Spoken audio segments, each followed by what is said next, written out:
ಇದೇ ವಿಚಾರಕ್ಕೆ ಸಂಬಂಧಪಟ್ಟಂತೆ ಮಾತಾಡಲಿಕ್ಕೆ ಆಚಾರ್ಯ ವಿಠಲ ಭಟ್ ಅವರು ಆಧ್ಯಾತ್ಮಿಕ ಚಿಂತಕರು ನಮ್ಮ ಜೊತೆ ನೇರ ಸಂಪರ್ಕದಲ್ಲಿ ಜಾಯ್ನ್ ಆಗಿದ್ದಾರೆ. ನಮಸ್ಕಾರ ಆಚಾರ್ಯ ವಿಠಲ ಭಟ್ ಅವರೇ. ಇವತ್ತೊಂದು ಐತಿಹಾಸಿಕ ದಿನ, ಭಗವಧ್ವಜ ಸ್ಥಾಪನೆ ಆಗ್ತಾ ಇದೆ. ನರೇಂದ್ರ ಮೋದಿ ಅವರು ಇನ್ನೇನು ಕೆಲವೇ ಕ್ಷಣಗಳಲ್ಲಿ ಭಗವಧ್ವಜ ಪ್ರತಿಷ್ಠಾಪನೆಯ ಸಂದರ್ಭದಲ್ಲಿ ಸಾಕ್ಷಿಯಾಗಲಿರುವಂಥದ್ದು. ಹೇಗೆ ನೋಡ್ತಾ ಇದ್ದೀರಾ ಇವತ್ತಿನ ದಿನವನ್ನ? ರಾಮಾಯ ರಾಮಭದ್ರಾಯ ರಾಮಚಂದ್ರಾಯ ವೇಧಸೆ ರಘುನಾಥಾಯ ನಾಥಾಯ ಸೀತಾಯ ಪತಯೇ ನಮಃ.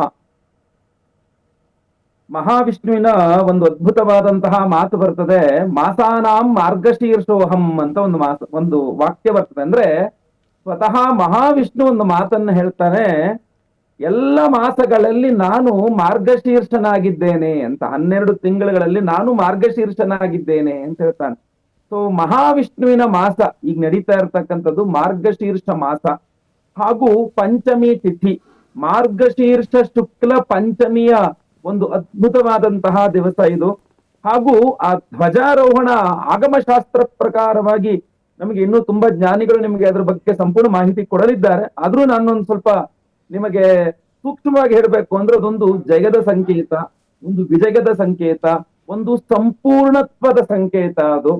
ಸೊ ಯಾವತ್ತ ನಮ್ಗೆ ಆ ಸಂಪೂರ್ಣತ್ವದ ತೃಪ್ತಿ ಇರ್ತದೆಯೋ, ಜಯದ ತೃಪ್ತಿ ಇರ್ತದೆಯೋ, ಸಾಧನೆಯ ತೃಪ್ತಿ ಇರ್ತದೆಯೋ, ಆ ಒಂದು ಅದ್ಭುತವಾದಂತಹ ಸಮಯವನ್ನ ನಾವು ಧ್ವಜಾರೋಹಣದ ಮೂಲಕವಾಗಿ ತಿಳಿಸ್ತಕ್ಕಂಥದ್ದು. ಒಂದು ಅದ್ಭುತವಾದಂತಹ ಸಂಭ್ರಮ ಅಂತ ಹೇಳ್ಬೋದು, ಹಬ್ಬ. ಆಮೇಲೆ ಎಷ್ಟೋ ವರ್ಷಗಳು ಹಂಗೆ ಈ ರಾಮದೇವರ ಪ್ರತಿಷ್ಠಾಪನೆ ಮಾಡಿದ ವಿಚಾರದಿಂದ ಅವಾಗಿಂದನೂ ಶುರು ಮಾಡಿ ಎಷ್ಟು ಕಣ್ಣಲ್ಲಿ ನೀರು ಬರತಕ್ಕಂತ ಒಂದು ಸನ್ನಿವೇಶ. ನೂರಾರು ವರ್ಷಗಳು, ಸಾವಿರಾರು ಲಕ್ಷಾಂತರ ಜನ ಆ ರಾಮನ ಒಂದು ಬರುವಿಕೆಗಾಗಿ ಕಾಯ್ತಾ ಇದ್ರು. ಆ ರಾಮನ ಬರುವಿಕೆ ಆಗಿದೆ, ಅದರ ಸಂಪೂರ್ಣತ್ವಕ್ಕೋಸ್ಕರ ಕಾಯ್ತಾ ಇದ್ರು. ಈಗ ಸಂಪೂರ್ಣತ್ವದ ಧ್ವಜಾರೋಹಣವೂ ಸಹ ಆಗ್ತಾ ಇದೆ. ಏನಂತಂದ್ರೆ ಒಂದು ಭಕ್ತಿಯ ಪರಾಕಾಷ್ಠೆ ಅಂತ ಹೇಳ್ಬೋದು.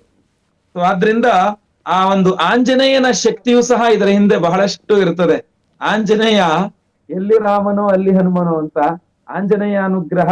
ಅದೇ ರೀತಿಯಲ್ಲಿ ನಾವು ಬಹಳ ಧನ್ಯವಾದವನ್ನ ತಿಳಿಸಬೇಕಾಗ್ತದೆ ನಮ್ಮ ಒಂದು ಕೇಂದ್ರ ಸರ್ಕಾರಕ್ಕೆ, ಮಾನ್ಯ ನರೇಂದ್ರ ಮೋದಿ ಅವರಿಗೆ, ಅವರ ಒಂದು ಪ್ರಮುಖವಾದಂತಹ ದೃಢ ನಿರ್ಧಾರಗಳಿಗೆ, ನಮ್ಮ ಸುಪ್ರೀಂ ಕೋರ್ಟ್ ನ ನ್ಯಾಯಾಧೀಶರುಗಳಿಗೆ, ನಮ್ಮ ಪರವಾಗಿ ಕೊಟ್ಟಂತವರಿಗೆ. ಸೊ ಎಲ್ಲರಿಗೂ ಒಂದು ಧನ್ಯವಾದಗಳನ್ನು ತಿಳಿಸಿ, ರಾಮನಾಮನಲ್ಲಿ ನಾವು ರಾಮನಾಮದ ಒಂದು ಸಂತಸದಲ್ಲಿ ತೇಳಬೇಕಾದಂತಹ ಸಮಯ.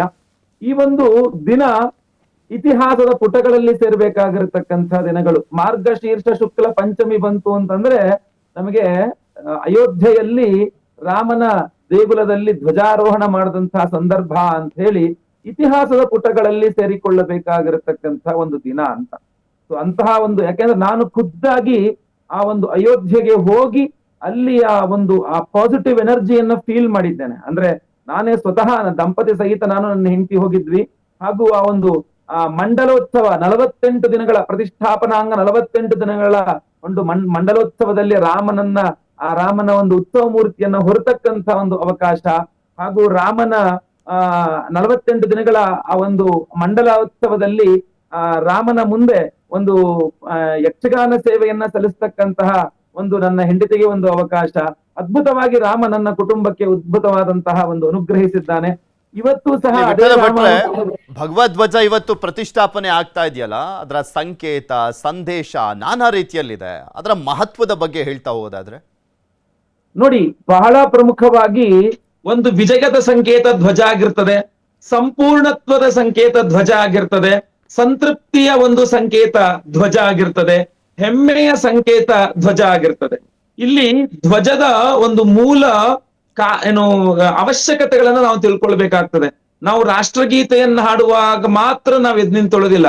ಎಲ್ಲರೂ ಧ್ವಜ ಕಂಡಿತು ಅಂದ್ರೆ ನಾವು ಕೆಳಗಡೆ ನಮ್ಮ ಭಾರತ ಧ್ವಜ ಬಿದ್ರೆ ನಾವು ತೆಗೆದು ಕಣ್ಣು ಹೊತ್ಕೊಂಡು ಮೇಲಿಡ್ತೇವೆ. ಯಾಕೆಂದ್ರೆ ಅಲ್ಲೊಂದು ಒಂದು ಗೌರವದ ಸಂಕೇತ ಇದೆ. ಹಾಗೆ ನಮ್ಮ ರಾಮನ ಒಂದು ಸನ್ನಿಧಾನದಲ್ಲಿ ಸಂಪೂರ್ಣತ್ವದ ಅಥವಾ ಒಂದು ಭಕ್ತಿಯ ಸಂಕೇತವಾಗಿ, ಒಂದು ಗೌರವದ ಸಂಕೇತವಾಗಿ, ಒಂದು ಸಂಪೂರ್ಣತ್ವದ ಸಂಕೇತವಾಗಿ, ಹಾಗೂ ಅದನ್ನ ಧ್ವಜ ಹಾರ್ತಾ ಇರಬೇಕು ಮೇಲ್ಗಡೆ ಅಂತ. ನಿಮಗೆ ಧ್ವಜಾರೋಹಣ ಎಷ್ಟು ಪ್ರಾಮುಖ್ಯವಾಗಿರ್ತದೆ ಅಂತ ಪುರಿ ಜಗನ್ನಾಥಲ್ಲಿ ನೀವು ಹೋದ್ರೆ ಗೊತ್ತಾಗ್ತದೆ ನಿಮಗೆ. ಪುರಿ ಜಗನ್ನಾಥನ ಗೋಪುರದ ಮೇಲಿನ ಧ್ವಜ ಬಹಳ ಅದ್ಭುತವಾಗಿರ್ತಕ್ಕಂಥ ಸಂಕೇತ ಅದು. ಅದೇ ತರದ ಒಂದು ಧ್ವಜಾರೋಹಣ ನಿಮಗೆ ಇಲ್ಲಿಯೂ ಸಹ, ಅಂದ್ರೆ ನಿಮಗೆ ನಮ್ಮ ಏನು ರಾಮದೇವರ ಮೇಲೂ ಸಹ ಬರ್ತಾ ಇರ್ತಕ್ಕಂಥದ್ದು.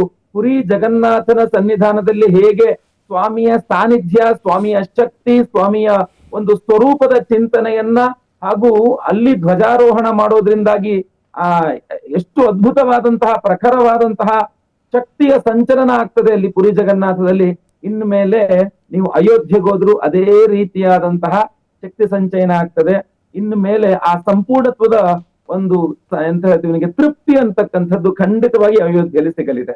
ಅಲ್ಲ, ಈ ಧ್ವಜ ಇರುವಷ್ಟು ದಿನನೂ ಕೂಡ ಧರ್ಮ ಜೀವಂತ ಅನ್ನುವಂಥದ್ರ ಬಗ್ಗೆನೂ ಕೂಡ ಸಾಕಷ್ಟು ಬಾರಿ ವಿಶ್ಲೇಷಣೆ ಆಗಿರುವಂಥದ್ದನ್ನ ಕೂಡ ನೋಡ್ತೀವಿ ನಾವು. ಆ ತಾತ್ವಿಕ ವಿಶ್ಲೇಷಣೆ ಯಾವ ರೀತಿಯಾಗಿ ಮಾಡ್ತೀರಿ ನೀವು? ನೋಡಿ, ನಮ್ಮ ಒಂದು ಅಸ್ತಿತ್ವವನ್ನ ತೋರಿಸ್ತಕ್ಕಂಥದ್ದು ಧ್ವಜವಾಗಿರ್ತದೆ. ನೀವು ಒಬ್ಬರ ಸಾನ್ನಿಧ್ಯ ಇಲ್ಲಿದೆ, ಒಬ್ಬರ ಒಂದು ಶಕ್ತಿ ಇಲ್ಲಿದೆ ಅಂತ ತೋರಿಸ್ಲಿಕ್ಕೋಸ್ಕರ ಈಗಲ್ಲ, ನಾವು ಮೊದಲಿಂದ ನಮ್ಮ ಆಗಮಶಾಸ್ತ್ರಗಳಿಂದ ಹಿಡಿದು ರಾಜಧರ್ಮದಿಂದ ಹಿಡಿದು ನಿಮಗೆ ಯುದ್ಧಾದಿಗಳಿಂದ ಹಿಡಿದು ಅಥವಾ ಮೆರವಣಿಗೆ ಆದಿಗಳಿಂದ ಹಿಡಿದು ಧ್ವಜ ನಿಮ್ಮ ಸಂಕೇತ, ನಿಮ್ಮ ಅಸ್ತಿತ್ವದ ಸಂಕೇತ. ನಿಮ್ಮ ಯಾವ ಅಸ್ತಿತ್ವವನ್ನ ಅಳಿಸಿ ಹಾಕಲಿಕ್ಕೆ ಮಾಡ್ತಾ ಇದ್ದಂತಹ ಪ್ರಯತ್ನಗಳಿತ್ತಲ್ಲ ನೂರಾರು ವರ್ಷಗಳಿಂದ, ಇಲ್ಲಿ ರಾಮನೇ ಇರ್ಲಿಲ್ಲ, ಇಲ್ಲಿ ಯಾವ ಅಯೋಧ್ಯೆಯಲ್ಲಿ ಯಾವ ರಾಮ ಹುಟ್ಟು ಇಲ್ಲ, ಏನು ಇಲ್ಲ ಅಂತ ಹೇಳಿ ಅಳಿಸಿ ಹಾಕ್ತಕ್ಕಂತಹ, ಇತಿಹಾಸವನ್ನೇ ಅಳಿಸಿ ಹಾಕ್ತಕ್ಕಂತಹ ಪ್ರಯತ್ನಗಳು ನಡೆದಿದ್ವಲ್ಲ, ಅದೆಲ್ಲ ಸುಳ್ಳು. ಇಲ್ಲಿ ರಾಮನ ಸಾನ್ನಿಧ್ಯ, ರಾಮನ ಹುಟ್ಟು, ರಾಮ ಇಲ್ಲಿದ್ದಾನೆ ಅನ್ನತಕ್ಕಂಥದ್ದು ಒಂದು ಸಂಕೇತ ಸ್ವರೂಪದಲ್ಲಿ ಇವತ್ತಿನ ದಿವಸ ಧ್ವಜ ಅಲ್ಲಿ ನಿಂತ್ಕೊಂಡಿರ್ತಕ್ಕಂಥದ್ದು. ಕೇಳಿದ್ನದ್ದು ಒಂದು ಸಂಕೇತ, ಅದು ಧ್ವಜ ಅನ್ನತಕ್ಕಂಥದ್ದು ವಿಜಯದ ಸಂಕೇತ, ಅಸ್ತಿತ್ವದ ಸಂಕೇತ ಆಗಿರ್ತದೆ.